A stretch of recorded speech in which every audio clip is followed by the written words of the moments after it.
France Culture, Olivia Gesbert, bienvenue au club.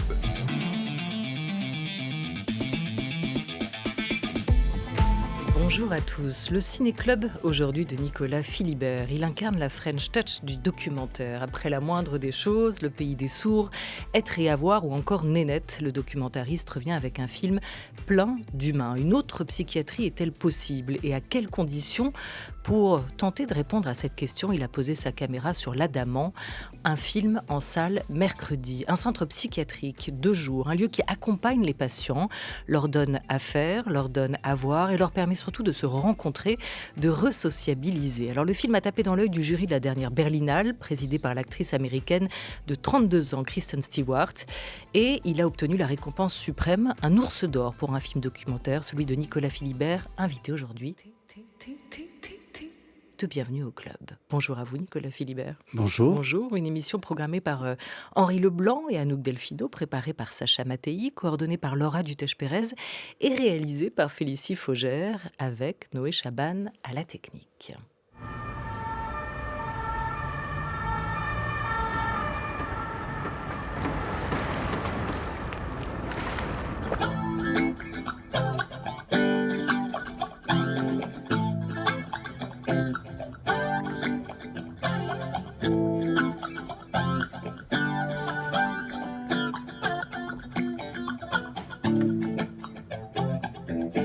C'est à vous le matériel?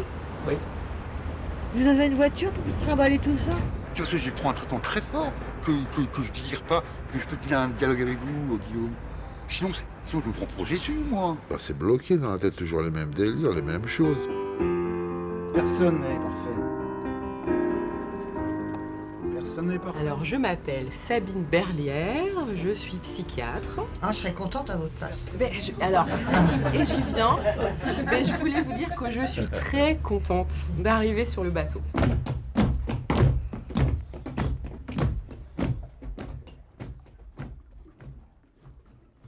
C'est la fin? Oui. On se met dans la peau d'un autre et on croit qu'on va s'en sortir comme ça. On a des têtes un peu cassées peut-être, je sais pas. Personne n'est parfait. Personne n'est parfait. Personne n'est parfait. Allez. Il faisait chaud là-dessous. Ouais. Ce film, c'est une histoire de rencontre au fil de l'eau, Nicolas Philibert. Sur l'Adamant, c'est d'abord un lieu pour vous ou une utopie? C'est pas tout à fait une utopie puisque cet endroit existe bel et bien. Il est ouvert 5 jours sur 7. Il accueille des patients des 4 premiers arrondissements de Paris. Mais c'est un lieu qui peut laisser penser un peu à l'utopie parce qu'il est vraiment très beau. Alors que la plupart des lieux de la psychiatrie sont des endroits pas forcément laids, mais en tout cas fonctionnels, souvent loin du centre. Et faut le dire, bien souvent un peu tristounés. Oui, et on peut surtout parler des tout de lieux suite fermés. Ouais. Souvent, ce sont des lieux fermés, alors que l'Adamant est un lieu ouvert sur le monde, ouvert sur la société, sur la cité, qui accueille, je l'ai dit, des patients, mais qui accueille aussi toutes sortes d'intervenants qui viennent, qui passent. Et ça change tout. C'est un lieu chaud avec son bois qui effectivement contraste avec les murs gris, souvent blancs, des hôpitaux psychiatriques. Et c'est un lieu ouvert, comme vous nous l'indiquez dès les premières secondes du film, en filmant ce bâtiment flottant situé sur la Seine, dans le 12e arrondissement à Paris, avec ses fenêtres qui s'ouvrent, avec la lumière aussi. Et c'est assez... Et on voit vraiment aussi comment ce lieu s'ouvre sur son environnement.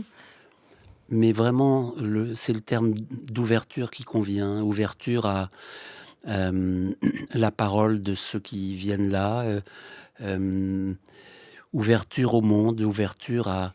C'est un endroit qui, au fond, dans lequel les patients ne sont pas enfermés dans leurs symptômes.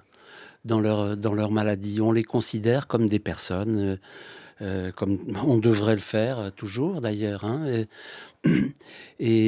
voilà, en effet, ces volets qui s'ouvrent chaque matin, qui donnent l'impression comme des poumons qui s'ouvrent ou des yeux qui s'écarquillent pour regarder autour de soi. Comme une sorte de baleine, une Moby Dick qui serait aujourd'hui posée sur la scène. Et ce mot d'ouverture-fermeture, il est central aussi dans cette histoire que vous nous racontez, parce qu'en réalité, ils sont renfermés sur eux-mêmes, ils sont enfermés dans leur tête, avec tous ces signaux contradictoires qu'en permanence leur cerveau leur envoie. Et c'est raconté par tous ces témoignages de ces personnes que vous avez rencontrées avec votre caméra au fil du tournage. Et le principe de ce lieu, de ce centre de jour, c'est justement de les aider à s'ouvrir, à sortir un tout petit peu de leur tête, à travers des ateliers cinéma où on parle des films qu'on a vus, à travers un bar, une cafétéria où on peut sociabiliser, à travers aussi des ateliers de dessin. Alors là, c'est un grand moment à chaque fois. Chacun dessine dans son coin, répond à la demande, à la commande ou à ce qu'il a voulu imaginer. Et puis ensuite, on débriefe ensemble. On va écouter un extrait. L'œil, le nez un peu proéminent, la barbe et le cou, bien sûr. La bouche. La bouche là. Oui, la bouche là. Mais on est libre de voir ce qu'on veut. Hein. Vous, en tout cas, c'est ça que vous voyez, c'est un visage. Oui. Enfin, j'ai pas voulu faire un visage, tiens. Enfin, quand je fais une forme, j'essaie toujours de trouver un petit peu mettre un œil, voilà. Mais pas forcément. Enfin, là faut vraiment, pour voir un visage, faut vraiment le vouloir, quoi. Alors le cou, généralement, il est plutôt là. Hein. Mais moi, j'aime bien faire mes coups. Oui, mais on a l'impression que votre dessin est tout étiré comme ça. Oui, mon dessin était tiré. Mon dessin était tiré. Alors, mon pif est un peu trop gros. Je regrette que mon pif... Mon pif est trop gros. Et alors, le titre, ce serait quoi? Le titre, eh bien, c'est le pif qu'il ne fallait pas faire. Vous savez, Nicolas Philibert, ça me rappelle cette blague de Toto que je serais incapable de vous raconter parce que je ne sais pas raconter des blagues et encore moins faire rire à partir de ça. Mais je me souviens de Toto qui tire sa brosse à dents avec une laisse et qui croise un patient qui lui dit « Ah, il est beau ton chien aujourd'hui », quelque chose comme ça. Et l'autre répond « Oui, oui », et se retourne et parle, dit « C'est une brosse à dents ». Enfin, je ne sais plus sur la question de la manière dont on peut voir les choses. C'est ça que je trouve fascinant avec cet exemple et ce dessin. C'est-à-dire qu'il nous décrit tout un visage, il a fait des yeux, il a fait un nez, il a fait des cheveux. Et puis à la fin, il dit, mais bon, faudrait vraiment avoir beaucoup d'imagination pour y voir le dessin d'un visage. Hein. Il le dit lui-même. Finalement, c'est toute une affaire de perception. C'est ça aussi ce que raconte votre film, une affaire de regard. Hein. Et en l'occurrence, l'auteur de ce dessin, qui vient donc le présenter son travail aux autres personnes de l'atelier, est quelqu'un qui est doué qui a un humour très caustique comme ça, qui est très drôle et pince sans rire. Et pour moi, c'est une scène magnifique, celle-là. Et en effet, c'est une question de regard. Nous aussi, nous regardons, la société regarde les gens qui sont atteints de troubles psychiques, souvent avec un drôle d'air, quand on veut encore bien les regarder, parce que souvent, ces personnes-là sont rejetées dans une sorte d'invisibilité. On ne veut pas les voir.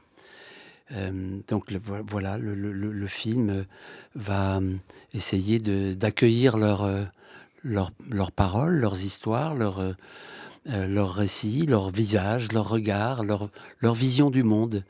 Et cette vision du monde, elle est trop souvent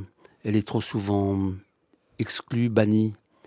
Alors qu'elle est pleine de poésie et pleine d'imagination, est-ce que c'est pas justement notre regard qui est trop terre-à-terre à beaucoup de moments, finalement, dans la vie? Notre regard est normatif, trop normatif. Il faut faire un peu de place à ces personnes-là qui ont un regard sur le monde souvent extrêmement aiguisé, extrêmement lucide, je me dis parfois que certains d'entre eux souffrent de ça, de cette profonde lucidité, de cette porosité aussi, avec laquelle ils considèrent le monde. Cette porosité qui fait qu'ils prennent beaucoup de coups. C'est comme s'ils étaient aux avant-postes et qu'ils prenaient plein de coups, alors que nous, on parvient un peu à esquiver certains d'entre eux, en tout cas. Mais bien sûr qu'ils en souffrent et ils vous le disent. Ils vous le disent à plusieurs reprises. Ils sont fracassés, ils sont cabossés par la vie. Ça se lit sur leur visage, comme vous dit l'un. Sans médicaments, je suis un véritable danger pour moi-même et peut-être aussi pour les autres, dit un autre. Tu as un détonateur, tu as le détonateur juste à côté du cœur, chante un patient en ouverture de votre film, dans une reprise de La bombe humaine de Téléphone, qui fait vraiment... je pense qu'on a la chair de poule devant cette scène parce qu'au fil de cette chanson, on finit vraiment par se demander si c'est pas lui le parolier de ce tube, tant il semble vivre chaque instant, chaque mot, comme si à travers cette chanson, c'est sa situation, sa condition et son ressenti qui avait été raconté. C'est pas rien d'avoir un détonateur à côté du cœur. Cette chanson est interprétée de façon extraordinaire par cet homme, François, qui a quitté l'hôpital le matin même pour venir chanter. François vient de temps à autre sur l'Adamant, en particulier à l'atelier musique. Et là, il avait préparé un petit spectacle. Et quand je l'ai entendu chanter, j'ai pensé qu'il fallait que cette chanson soit dans le film. Et puis, de fil en aiguille, j'ai eu à cœur d'ouvrir le film avec cette chanson, tellement les paroles de la chanson de Téléphone résonne avec ce lieu, avec la psychiatrie. Et quand on le voit chanter, on est saisi par la force qui l'anime. Il lui donne une portée peut-être qu'elle n'a jamais eue jusque-là. Et puis on disait au fil de l'eau, mais on voit que toutes ces vies tiennent à un fil, qu'il marche sur un fil. C'est cette fragilité, ce calme apparent que vous nous montrez, où on ressent qu'à tout moment, dans leur vie, tout peut basculer. L'invisible, ici, parce que vous le dites souvent, Nicolas Philibert, vous êtes un cinéaste de l'invisible. C'est cette violence intérieure, cette violence contenue, cette souffrance omniprésente, cette tête sous tension, malgré le calme des lieux, que vous avez souhaité aussi nous montrer. J'aime bien cette idée du fil, parce que ce fil, en effet, on a l'impression que certains de ces personnes qui sont là sont un peu sur le fil, sont un peu sur le fil entre, lâchons ces mots, entre normalité et anormalité. Souvent, ça se passe justement sur le fil, un peu entre les deux, entre l'un et l'autre. Ça raconte aussi que les personnes qui sont atteintes de ces troubles ne sont pas non plus, si j'ose dire, pardon pour ce mot, mais fous 24 heures sur 24. Ils ne sont pas non plus tout le temps délirants ou incohérents. Au contraire, il y a des grands moments de lucidité. Bref, il y a vraiment, entre eux et nous, beaucoup en commun. Beaucoup de gens sont sur ce petit fil et avancent dans la vie un peu comme des funambules. Vous aussi ? Sans doute aussi, oui. C'est probablement pourquoi j'ai eu à cœur de faire un deuxième film en psychiatrie, bien des années après La moindre des choses. Je pense que je suis au fond de moi, très touché par ces vulnérabilités, ces fragilités-là. Elles me renvoient à des choses profondes en moi, intimes, oui. Mais lesquelles ? Vous avez percé ça à jour, hein, peut-être cette attention si particulière que vous posez, ce regard sur ces situations, d'où ça vient, d'où ça vous vient, Nicolas Philibert? Je ne sais pas, je suis quelqu'un qui doute, qui hésite, je suis quelqu'un qui cherche mes mots, vous l'entendez. Je ne les trouve pas toujours, je ne sais pas toujours. Parfois, je suis, quand je parle, tout d'un coup, les mots se dérobent devant moi. Il y a cette peur-là. Donc, c'est sans doute, vous voyez, j'en bafouille devant vous quand vous me posez cette question. Il faudrait que je m'allonge. Il faudrait que peut-être j'aille voir quelqu'un pour raconter un peu tout ça. Mais bon, j'ai choisi de faire des films et ça me soigne d'une certaine manière de faire des films. Ça me permet d'aller vers les autres. La caméra est cet objet qui me permet de m'approcher, au fond. Sans une caméra, je serais sans doute bien davantage replié sur moi-même. Ça me soigne, et vous venez de l'évoquer, mais en même temps, c'est toute la question du soin aussi que vous posez à travers vos films, et pas simplement sur l'Adamant, mais aussi les précédents, parce que vous êtes dans une démarche longue sur ces questions-là, et on peut simplement évoquer De chaque instant, sorti il y a 4 ans, où vous filmiez un institut de formation en soins infirmiers. Sur l'Adamant, hein, pareil d'ailleurs un peu comme le deuxième volet de ce cycle sur les métiers du soin. Alors il y a un prolongement, il y a cette continuité que vous racontiez, mais est-ce que vous avez le sentiment, en dehors de vous soigner, de pouvoir aider avec vos films, de réparer quelque chose? Alors, outre que j'allais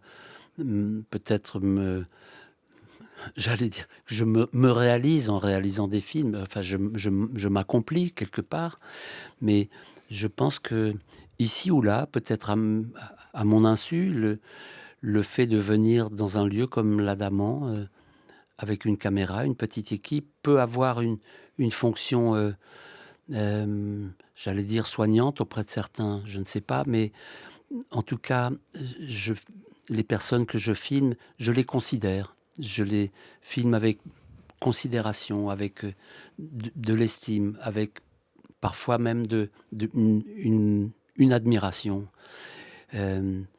Et il semble que, en tout cas pour certaines de ces personnes, cette présence d'une caméra peut faire ici ou là, peut faire du bien, ne serait-ce que parce que ça crée une animation. Vous voyez, on disait au début que l'Adamant est un lieu ouvert qui accueille aussi une équipe de tournage avec une belle disponibilité.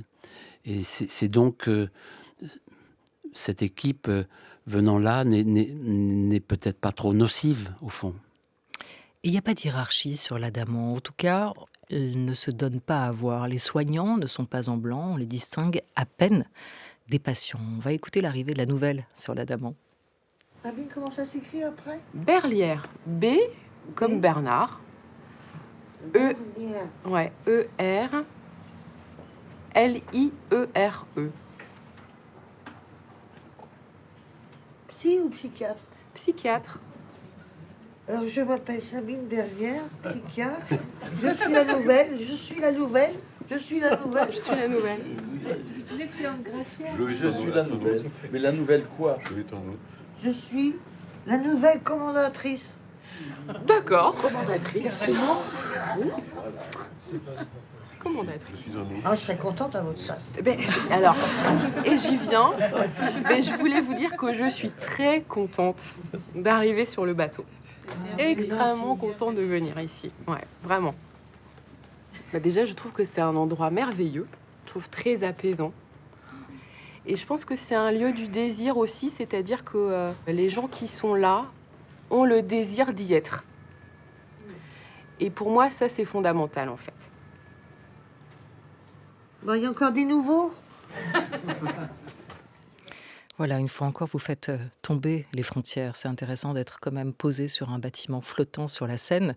Pour ce film, la Seine qui partage Paris, ici, il n'y a plus de frontières, ou alors elles sont poreuses, elles sont flottantes, là encore, entre les soignants et entre les patients. Vous avez adopté pour ce film, Nicolas Philibert, la démarche que vous aviez aussi adoptée pour les précédents, celle un peu du candide, du curieux, de celui qui arrive là sans prétendre savoir, surtout pas tout savoir, et de celui qui a envie d'apprendre. Qu'est-ce que vous avez appris au fil de ce tournage, ou plutôt qu'est-ce que vous avez désappris? J'ai peut-être continué à perdre certains a priori. On a tous plein d'a priori, des idées toutes faites comme ça, et quand on s'approche des gens, les clichés s'estompent. J'ai perdu peut-être un peu de ma peur. C'est beaucoup à l'occasion du précédent tournage en psychiatrie que j'ai perdu la peur que j'avais. Ce premier film, je l'avais fait presque à reculons. Celui-là, en commençant à le faire, j'avais moins peur. Mais on est toujours... vous parliez de l'étonnement. Je lisais hier une phrase du grand psychiatre Jean Houry, fondateur de la clinique de Laborde, qui parle de l'étonnement. Et vous l'avez noté dans votre petit carnet. Voilà, vous mon la petit lisez carnet. Quant à l'étonnement, c'est une qualité exigible de tout travailleur en psychiatrie, qu'il soit étonné, parce que l'étonnement autorise la rencontre, la surprise de la rencontre. Le hasard fait le tissu d'une rencontre. Une vraie rencontre, ça se fait toujours par hasard. C'est-à-dire que quand les choses sont préparées à l'avance, sont déjà sur des rails, quand le cinéaste vient pour illustrer une théorie, un propos, un discours, il vient pour montrer ci ou ça, etc., c'est foutu, quoi. Il faut se laisser prendre, il faut s'abandonner au présent, de façon à pouvoir être surpris, étonné, dérouté, changé. Il faut se laisser changer. Et quand on fait un documentaire, il me semble que c'est la chose la plus importante. Se laisser modifier par ce qui se passe. Et quand on est en psychiatrie, alors du point de vue de l'imprévu, on est vraiment servi, parce que ça arrive tout le temps. Se laisser étonner, c'est une fois encore une affaire de regard, ouvrir grand les yeux. Peut-être que ce principe-là de vie, ce doute permanent, vous l'avez aussi trouvé auprès d'autres. Vous avez fait vos débuts comme assistant, notamment auprès du cinéaste Alain Tanner, disparu récemment. On va l'écouter. Aucun des réalisateurs de la Nouvelle Vague n'avait fait une école de cinéma. Par contre, ce qu'ils avaient fait, c'était bien plus important. Bon, ils allaient voir plein de films, mais c'était d'écrire sur les films. Voilà, c'est ça. Je pense que c'est bien plus important d'écrire sur les films que d'apprendre une lampe, un rail, on sait où les mettre s'il faut, etc. Mais moi, si j'étais prof dans une école de cinéma en classe réalisation, j'enverrais mes élèves, je leur dirais, vous voyez 2 films par semaine. Un bon, si possible, et puis l'autre, n'importe quoi, un film populaire, un film qui a du succès, etc. Et vous m'écrivez sur chaque film 2 pages. On entend trop souvent dire des gens à la sortie d'un film parler du film en un mot, c'est-à-dire dire c'est génial ou c'est de la merde. Voilà. Et puis, je dis, bon, d'accord, ça c'est génial, ça c'est de la merde. Maintenant, tu me fais 2 pages, tu m'expliques pourquoi. Voilà, Alain Tanner, figure de la Nouvelle Vague en Suisse, réalisateur de La Salamandre notamment. Il faut former le regard, il faut former la critique. C'est aussi ce que nous dit Alain Tanner à travers cet extrait, de l'importance de cette transmission, de cet enseignement aussi à l'image. Vive la critique de cinéma. Il y a des pays, vous savez, où il n'y a plus de critique, il n'y a plus de revues de cinéma. En France, on a encore la chance qu'il y ait des critiques, des revues spécialisées, qu'il y ait du débat, des engueulades. C'est bien de s'engueuler sur un film qu'on vient de voir, C'est bien. Et ce que dit Tanner, c'est drôlement important. Et on a encore de la chance qu'il y ait du cinéma aussi en France et des films qui sortent en salle. C'est-à-dire qu'on a tout ce dispositif Oui. qui permet à cet art de vivre. C'est l'année du documentaire.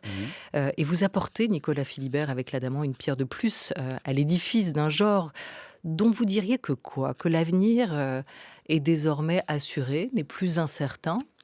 Ou là encore, vous doutez? L'avenir est toujours incertain. Toujours. Qu'adviendra-t-il du documentaire dans 10 ans? Peut-être que les plateformes auront définitivement... Peut-être que... Qu'en sera-t-il du cinéma en salle? Qui est pour moi si important, si essentiel, voir ensemble. Voir les films ensemble, sur un grand écran, dans lequel les personnages, les protagonistes sont plus grands que nous dépassent, nous obligent à regarder vers le haut. Quand les plateformes ou le visionnage d'un film sur son écran, sur son smartphone, c'est bien autre chose. Tout d'un coup, on peut être interrompu à n'importe quel moment. On n'est plus du tout dans la même relation. Vive le film en salle, mais bon, ça fait des années que on parle de la mort du cinéma. C'est devenu un gimmick, mais pour autant, on ne sait pas ce qu'il en sera dans quelques années. En 2002, il y a eu le succès de Être et avoir, votre film, Nicolas Philibert, sur une figure d'instituteur engagé, filmé, tourné dans une école à classe unique en Auvergne. Il avait été en compétition à Cannes, il a été prix Louis Deluc, et surtout, ça a été un succès mondial et non démenti depuis. Aujourd'hui, il y a cet ours d'or à la Berlinale sur l'Adamant. On se dit que peut-être qu'au moment d'Être et avoir, déjà, vous avez pris conscience de certaines choses, de la force aussi de ce film et des idées qu'il peut faire voyager. Qu'est-ce que vous souhaiteriez dire au monde avec ce film sur l'Adamant? Sûrement pas que la psychiatrie française va bien, elle ne va pas bien, et ça on le sait, mais qu'en tout cas des poches de résistance sont possibles. Il y a beaucoup d'équipes qui essayent de résister, mais c'est difficile parce que la psychiatrie souffre de profond manque de moyens humains en particulier. Et quand les équipes sont... quand tout d'un coup, beaucoup de gens désertent ces professions, notamment celle d'infirmier en psychiatrie, ceux et celles qui restent là on double beaucoup plus de travail et sont amenés à s'en aller, quitter, ne font plus ce métier comme il ou elle souhaiterait le faire. Oui, mais ce que vous dites, c'est qu'il en reste qui y croient, qui croient que peut-être un autre monde est possible ou tout simplement, en l'espèce, une autre psychiatrie est possible. Oui. Merci beaucoup à vous, Nicolas Philibert. Merci. Sur l'Adamant sort en salle ce mercredi et c'est votre film documentaire qui a reçu l'Ours d'Or à la dernière Berlinale. Merci à vous.